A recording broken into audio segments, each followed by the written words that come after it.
This is VLSI data conversion circuits, lecture 53. In the last class we were discussing various trade-offs between binary and thermometer coded DACs or decoded DACs, and we saw that when the INL is concerned, it does not really matter whether you binarily decode the digital data and derive the elements of the DAC, or if you thermometer decode and derive the elements, because INL, which is the measure of the deviation of the analog output from the ideal analog output, right, depends only on the total number of elements which are on, okay, and whether the DAC is realized as a binary decoded version or a thermometer decoded version. The total amount of current that is being generated, which depends on the total strength of the elements being on, remains the same, and therefore it makes sense that the INL, the worst case INL, which happens at mid code, is independent of whether you decode it either way. On the other hand, the DNL, which is a measure of the deviation of the step size from the ideal step size, has a huge peak at mid code when you do a binary decoding of the digital data, alright, and the reason for that huge peak is that when you get to the mid code transition of the DAC, that is 0 followed by all 1s to 1 followed by all zeros, ideally the change in the output of the DAC must be simply one step, and unfortunately, as we discussed the last time, this one step is being realized as the difference between two large numbers, and if there is error in each of these large numbers, it is not all surprising that when you take the difference, the mean value of the difference is indeed one step as we want. However, the variance of the step size is very large because the errors in these two large numbers are uncorrelated, okay. And that definitely is not the case in the thermometer decoded version, because to increase the output of the DAC by one step, every time all that we are doing is add one extra element, right, which gives you that one step. So, the variance of the step size is simply the variance of that individual step that we add, and therefore, the DNL performance for the same variance of the individual step size, the variance when you of the DNL for a thermometer decoded version is much smaller than what one can achieve with purely binary decoding. Unfortunately, when you decode the input data into a thermometer code, the complexity of the logic becomes very high, and it is exponentially related to the number of bits, correct, because you know if you have a 2 to the 5 number of levels, which is a 5-bit converter, converting from a binary to a thermometer code involves 5 input wires and about 32 output wires, right. On the other hand,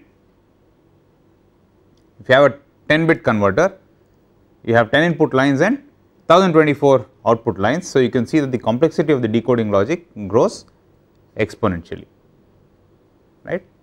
And since the complexity of the logic grows exponentially, one can roughly say that the area occupied by the digital decoding portion will also go up exponentially, because I mean complexity wise we mean number of gates, and if you have a larger number of gates, presumably the area required to hold these larger number of gates on an IC will also increase.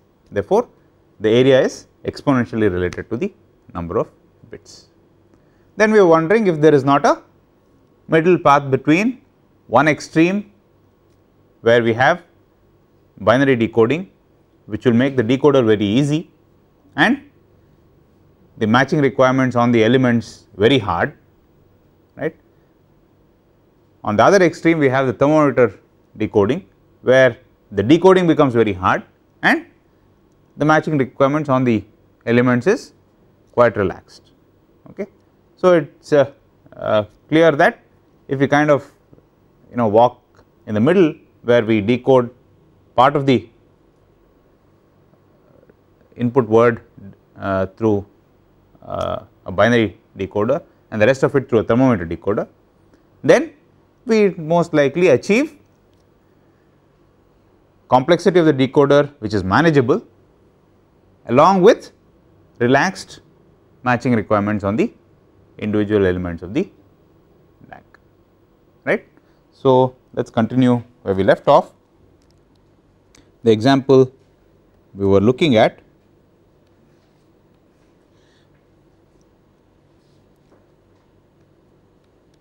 is this.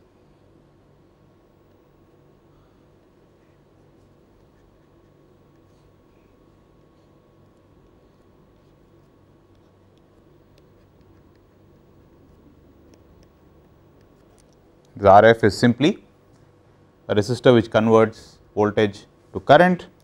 This was say Vref, and we had conductances in this fashion.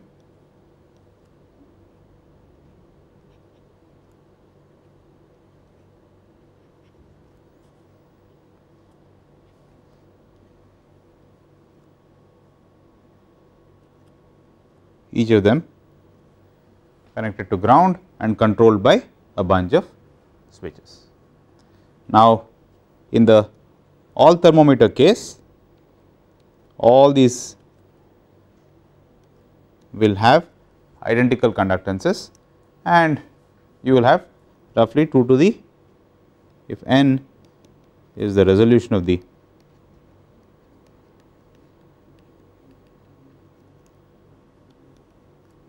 DAC in bits, then a full thermometer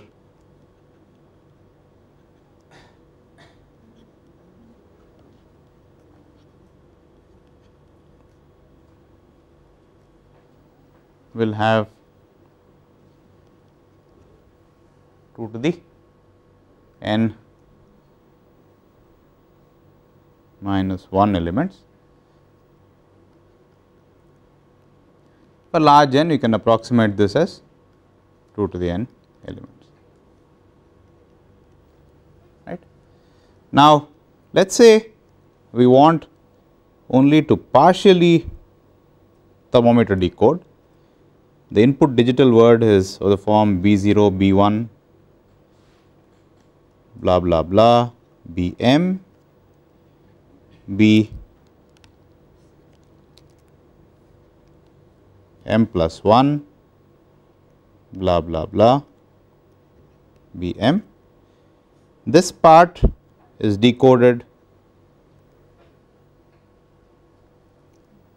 in a thermometer fashion.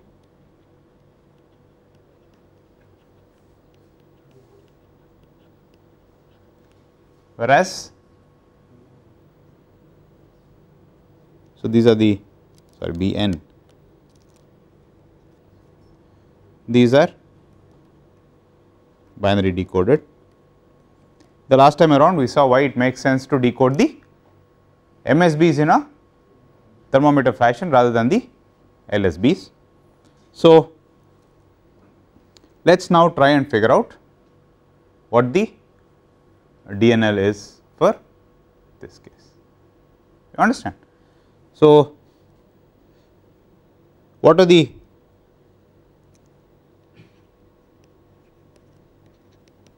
step sizes of the thermometer coded version?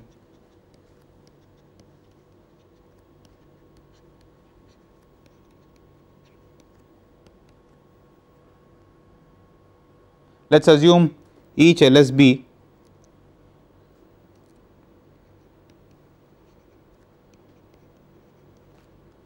is nominally Vref times G. Okay.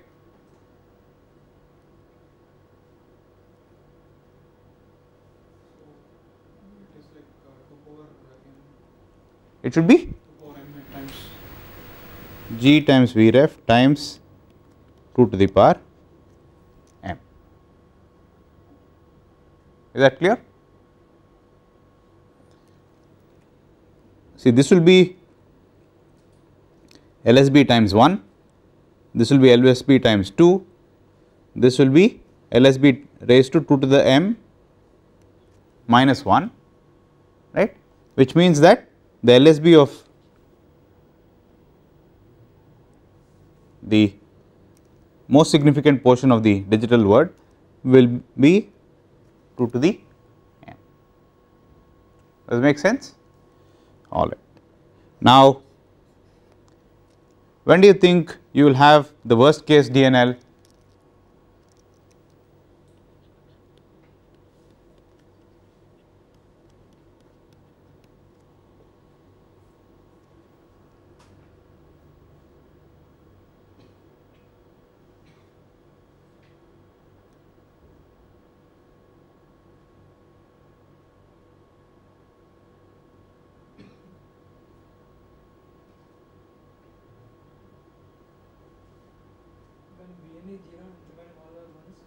Pardon? Bn equals 0, remaining all are ones, change to Bm is Bn or Bm or Bm plus 1?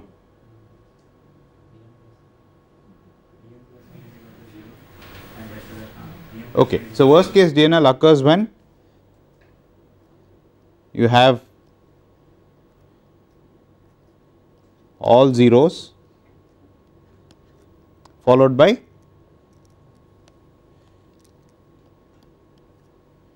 all ones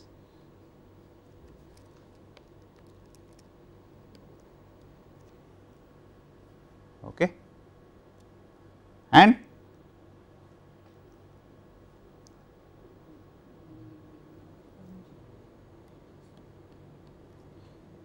one followed by all zeros. All right. So, this is the binary decoded part,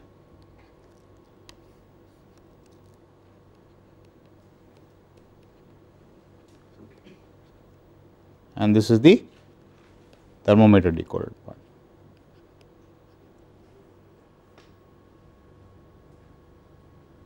Okay. Let us now try and calculate what this worst case DNL is. The analog output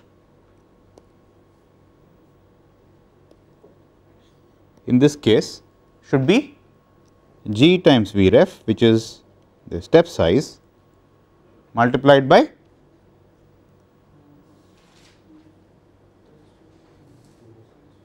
one plus 2 and so on all the way up to 2 raised to m minus 1, all right.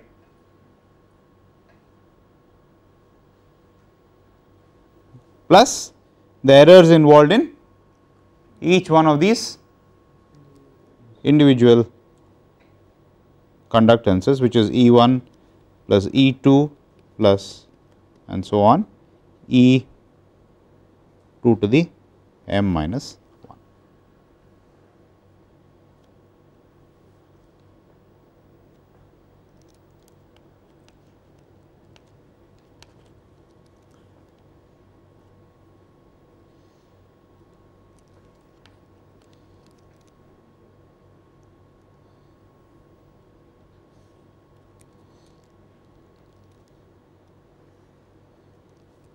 Times G times Vref.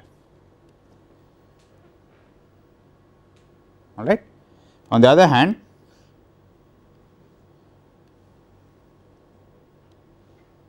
the analog output here should simply be 2 to the G times Vref times 2 raised to the m plus E of the 2 raised to the m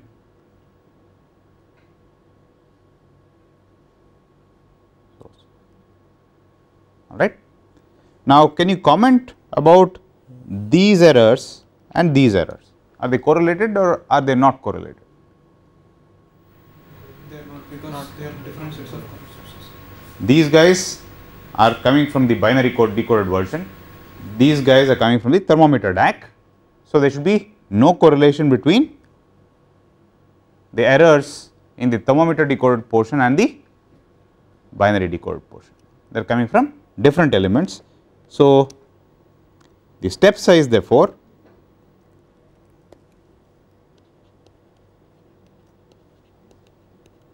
will be the difference between the two analog outputs, which will be what is this character? This is 2 to the m minus 1, all right, and therefore, the step size is g times v ref times 1 plus e 2 to the m minus e 1 blah blah blah up to e 2 to the m minus 1.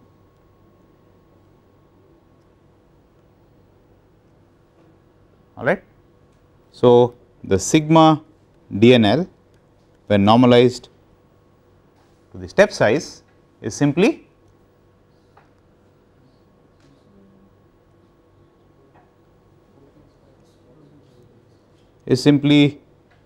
or the sigma square of the DNL is sigma square of E 2 to the m plus sigma E 1 square and so on plus sigma E 2 to the m minus 1 square.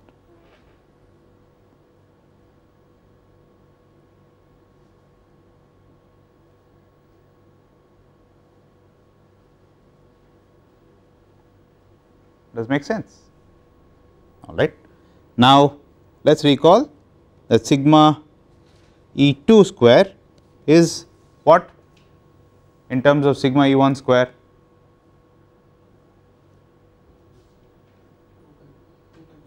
Is 2 times sigma E 1 square, and please note that sigma E 1 represents the standard deviation of the single current or the single conductance in this particular case, correct, and you make larger G's by simply taking these unit G's and putting them in parallel. If you want 2 G, you put 2 G's in parallel. If you want 1024 G, you take 1024 unit conductances and put them in parallel. So, you can relate the sigma squares of all these elements using is 2 to the m minus 1 times sigma E 1 square, correct. Is this clear?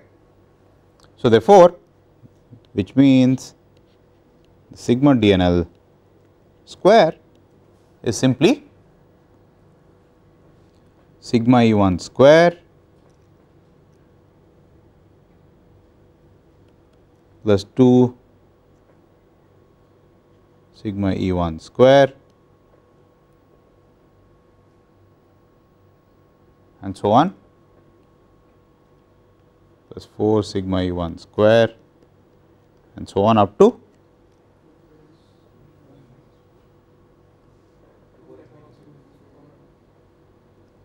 to the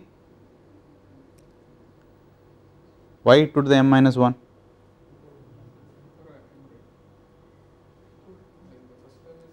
For this goes all the way from E 1 to E 2 to the m minus 1, and you have this term which is 2 to the m. So, this must be therefore 2 to the m times sigma E 1 square, and this summation is approximately approximately 2 to the m plus 1 sigma E1 squared.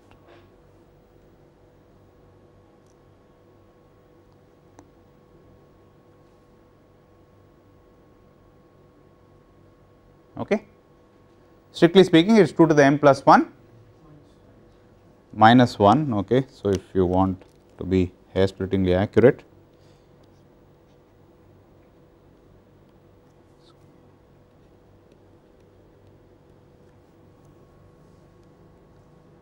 all right.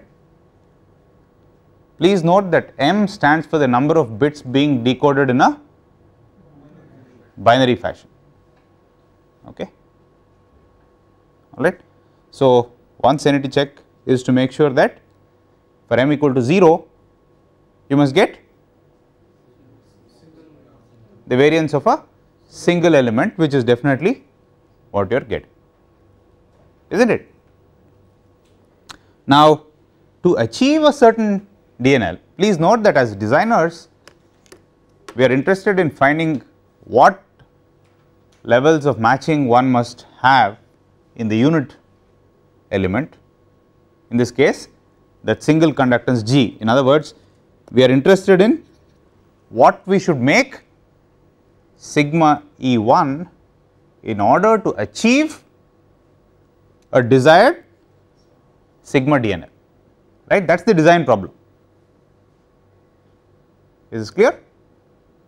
So, the last time around we discussed how one was going to achieve a better sigma E1, right. Let us say you had some element, some conductance G with a sigma E1 which was way too high.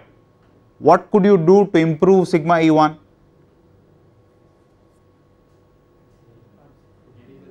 Pardon? Increase the area, right. So, and finally what did we how did we conclude? If you want to increase sigma or decrease sigma by a factor of 2, you have to increase sigma by, you have to increase the area by 4. So, in other words, you must bear in mind that sigma E1 square is proportional to 1 by area.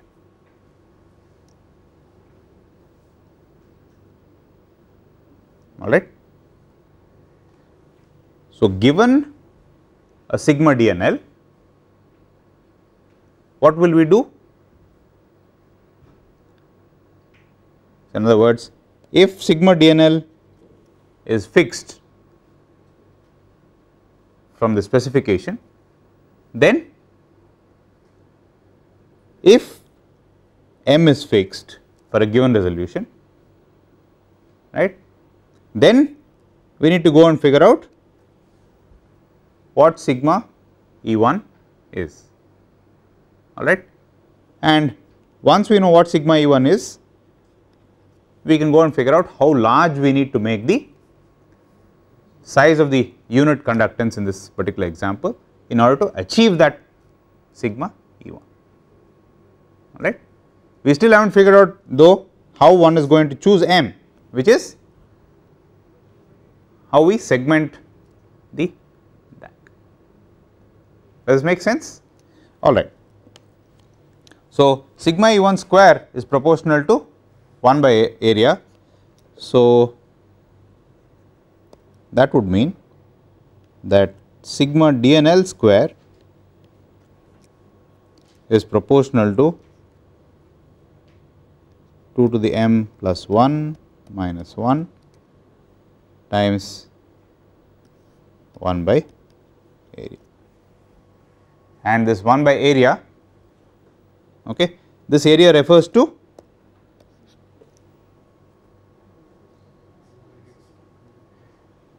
the area of the unit cell. Does this make sense? Okay. Now, sigma INL on the other hand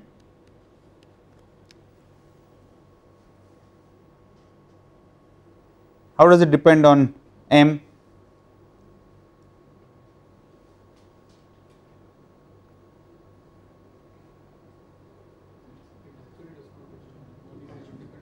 Pardon? It is independent of M. Sigma NL is independent of M, but is dependent on area. So, sigma NL square is also dependent on, is proportional to 1 by area. Alright. One important thing to note is that as the degree of segmentation goes on reducing, in other words, as M becomes smaller and smaller or goes to as M becomes larger and larger and goes towards N, which will result in a fully M equal to N is a binary DAC and M equal to 0 is a fully thermometer DAC.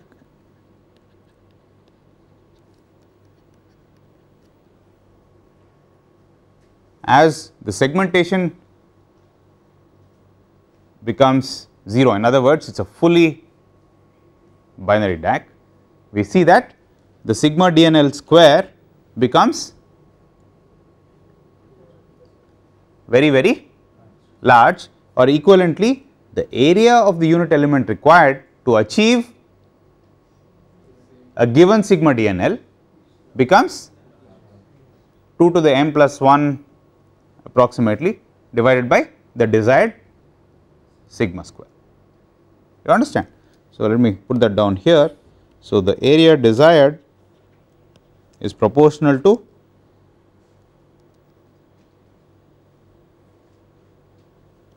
two to the m plus 1 minus 1 by sigma DNL square, which is approximately 2 to the m plus 1 by sigma DNL square. On the other hand, the area of the unit element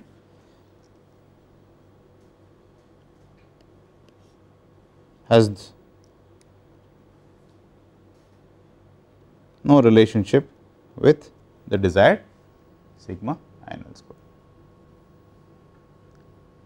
All right.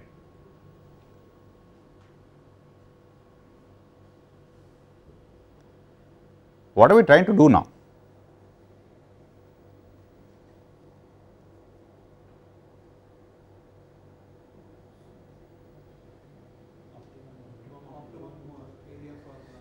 So, what we are trying to do is to figure out if there is a sweet spot with respect to choosing the degree with which one segments the DAC, right, and what is our objective function?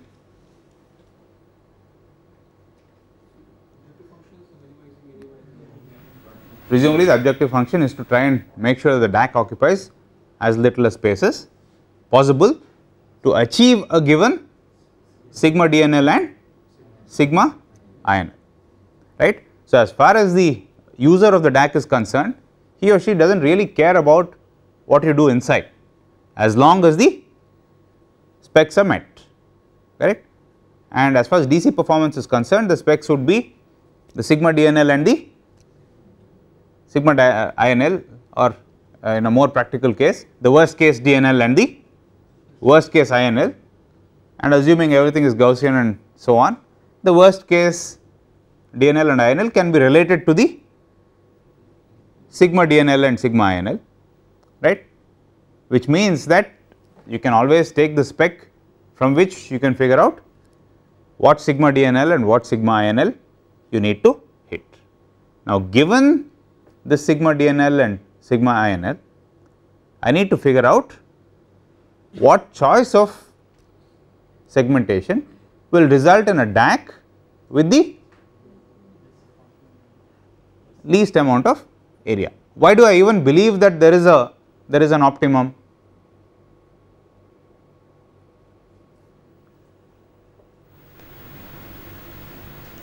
No, because the area of the decoder increases when there is more and more thermometer. Correct. Whereas when you increase the binary portion, the area of the current sources themselves, they are increasing. Okay. So you have Yeah, so that is quite right.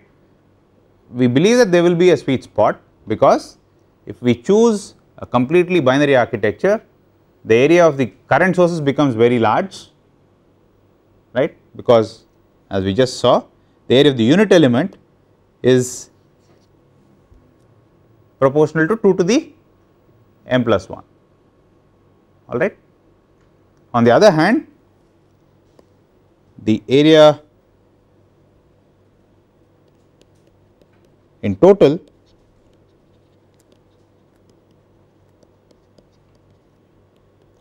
is given by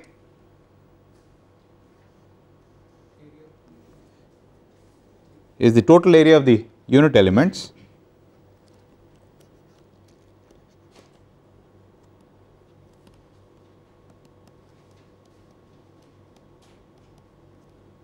plus the area of the decoder. This is a digital circuit, right. What is the area of the unit elements?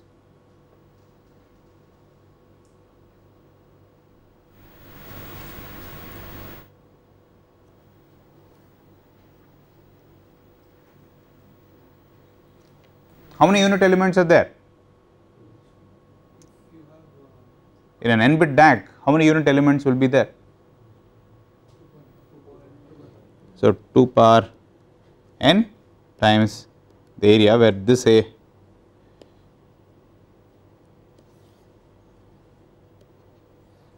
these two are the same, all right, plus area of the decoder. So the area of the DAC can be roughly split up as the sum of the analog areas, if you call these unit elements analog, and the digital area, where the digital area is simply the area of the decoding logic, correct. Now just to make life simple, let us define m by n. M is the number of binarily decoded bits, n is the DAC resolution,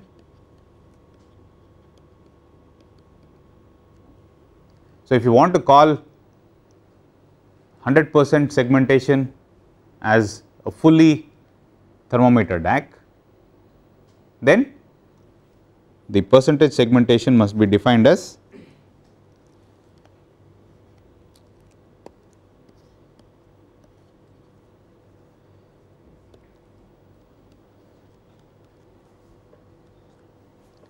hundred times 1 minus m by n, right.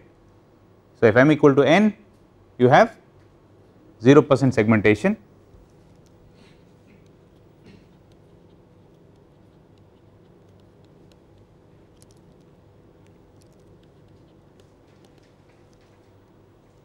so 0% segmented means it is fully binary, it also means m equals n. 100% segmented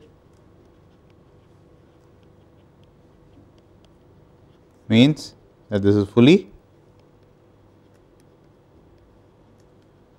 thermometer,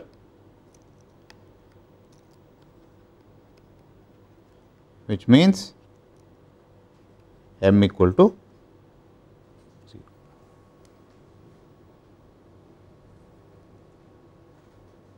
Does it make sense? Now let us plot the percentage of segmentation on the x axis.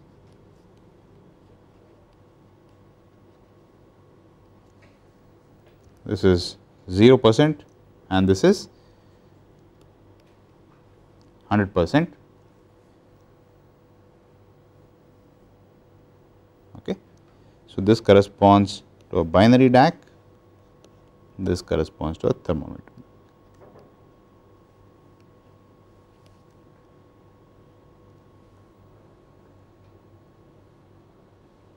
all right.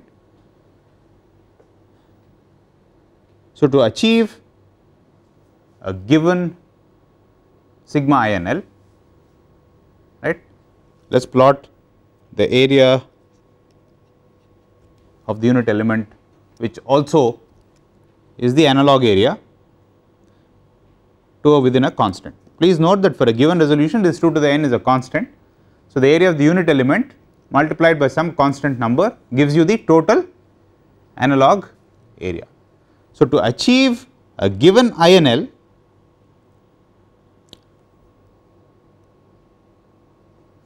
right, the degree of segmentation is of no consequence, and therefore, given this one can go and find this, you understand, all right, because we saw in the last class that it is the sigma INL which is the worst at the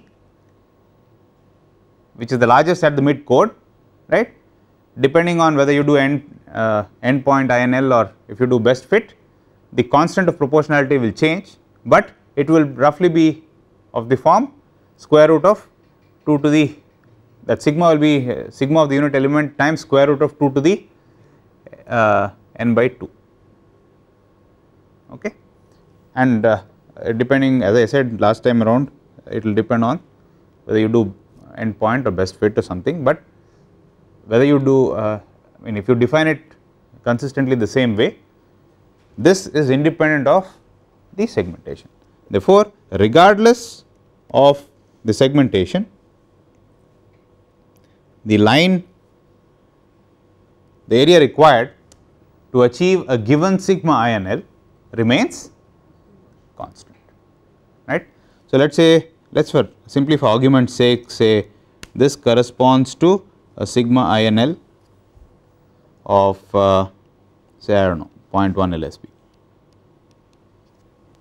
This is just an example.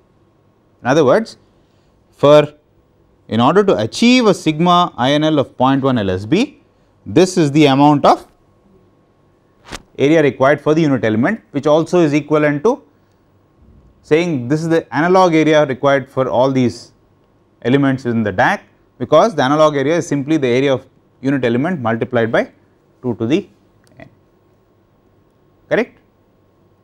Now, what can you say about if I wanted, for instance, a sigma INL of 0.5 LSB, what should happen to this line?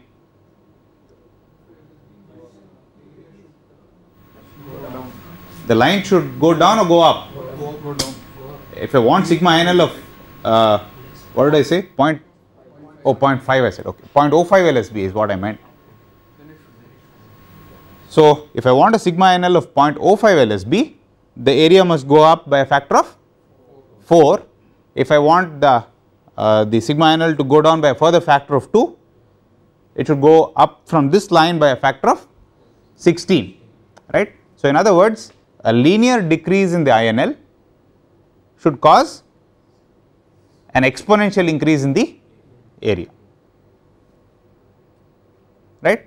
So, if I plot this on the on a log scale, you will keep this you will have equal spacings, right. For example, let me just start off with a more benign. So, let us say this corresponded to sigma INL of say 1 LSB, and this is some area A1. Let us say this is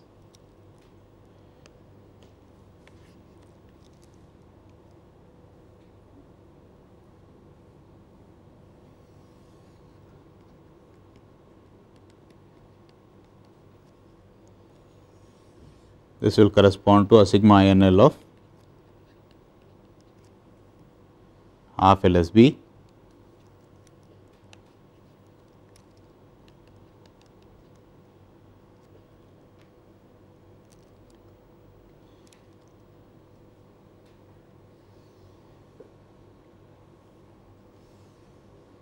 This will correspond to sigma INL of 1/8, 1/16 and so on, right. So, in this case this must be A, this must be 2A1, sorry 4A1, 8A1, 16A1 and so on, right. So, this is a log scale, sorry 1 2 1 by 4 1 by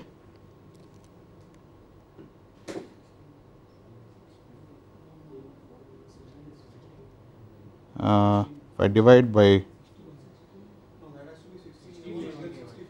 so sorry 16 A1, this must be 64 A1, thank you. All right. Now, let us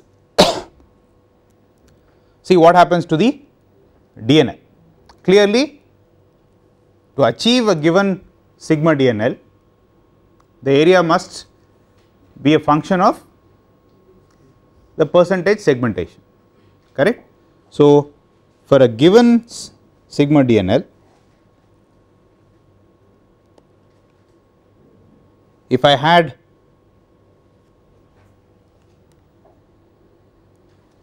some area needed for a fully thermometer decoded DAC, right. Can you comment on what will happen when I go fully binary?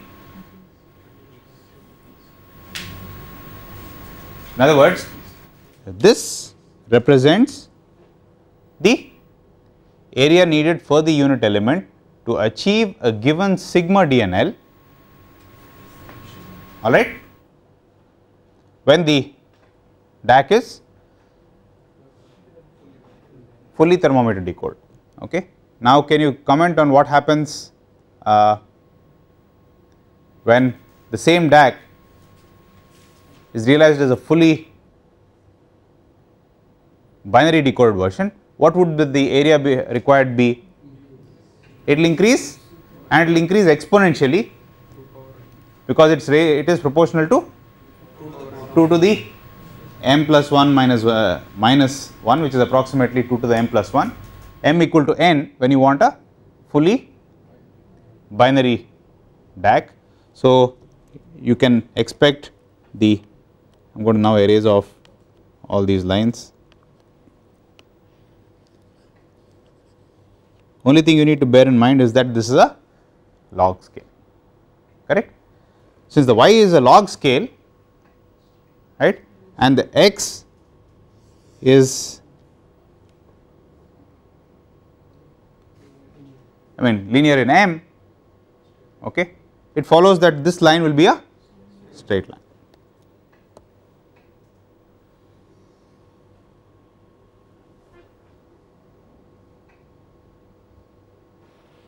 Okay.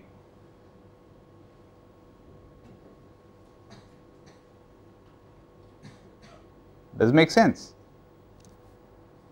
So, this is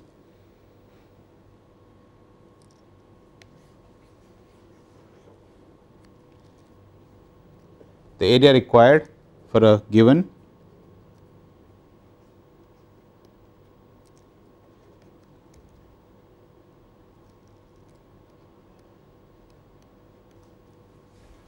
sigma dn, all right.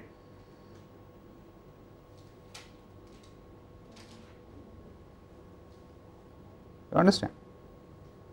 Now, the INL area will therefore will be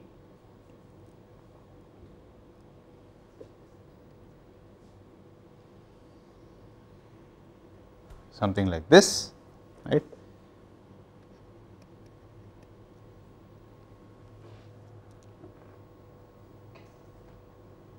Okay. So, let me write some legends here.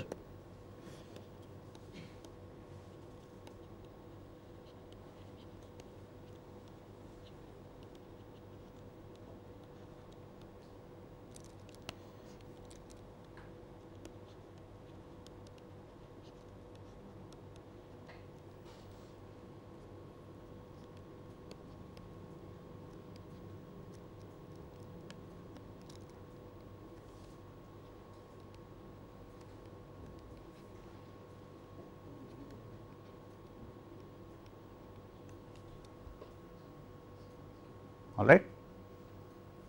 Okay. What can you say about the digital area required?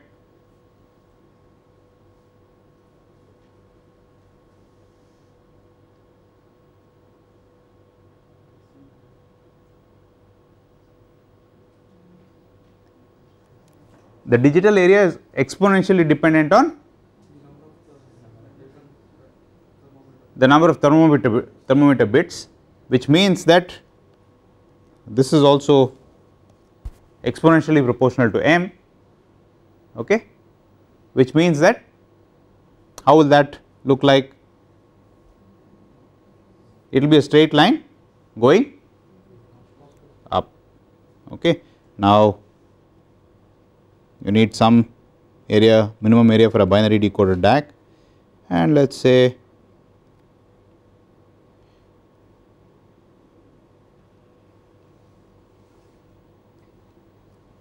this is the digital area required,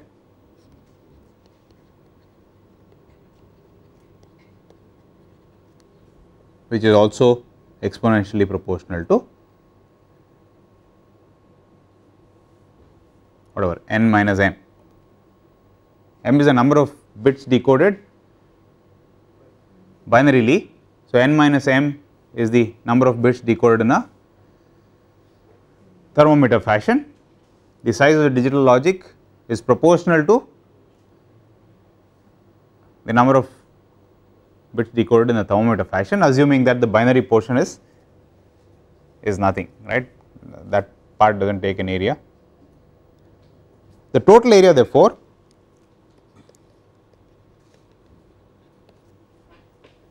will be the sum of the digital area and the analog area, okay. So, if this was the sigma INL spec, alright, if we did a completely binary coded design, we see that the amount of area required will be huge, because the analog area occupied by all the cells will be very, very large, right. The digital stuff contributes nothing, and we see that we are now way over designed from the viewpoint of INL. Why? For desired INL, sigma INL, this is all the area you need.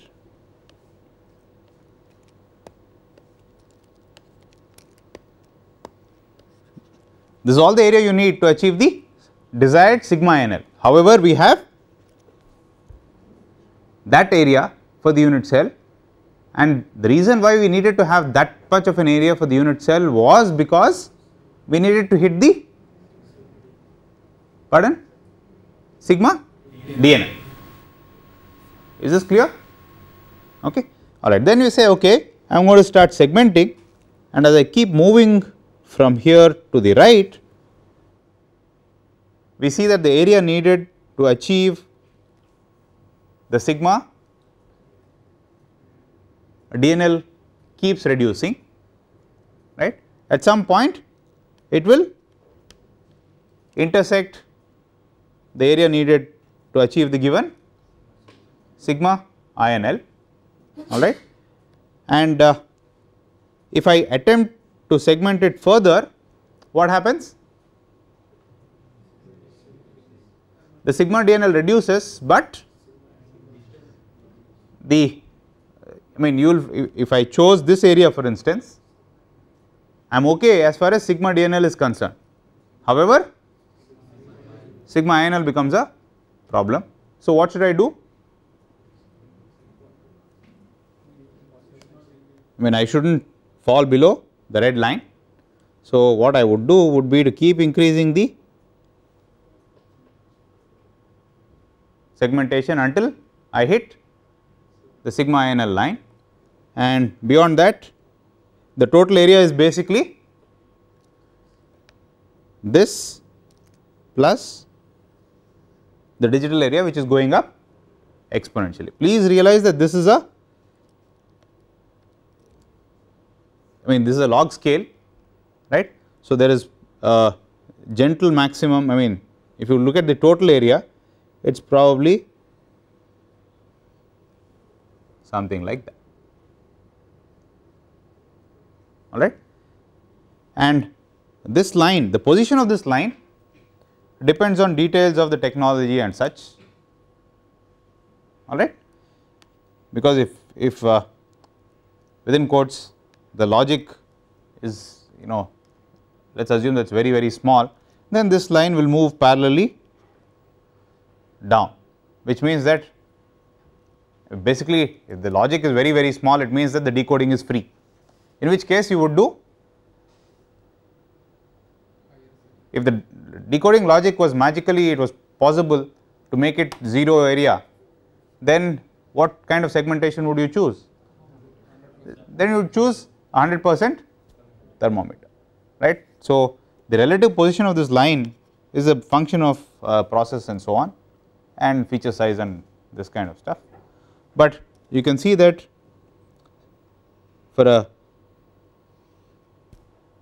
given technology you will be able to find a sweet spot.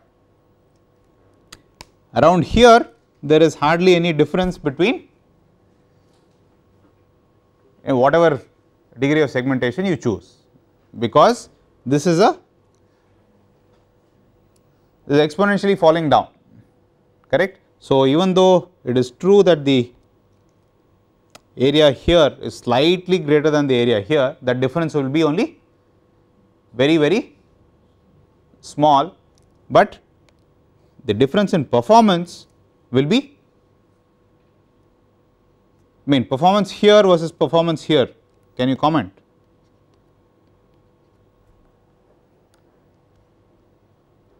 At A and B the INL is the same, but the degree of segmentation is higher at B than in A. So, what can you say about the performance at B? The sigma DNL is clearly much smaller than the sigma DNL at A, alright. So, it seems it makes more sense to choose the more segmented solution, right. So, this is a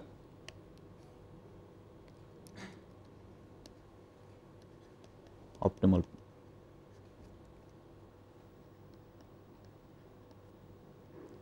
point of segment. Does it make sense? Is clear? All right. So, we will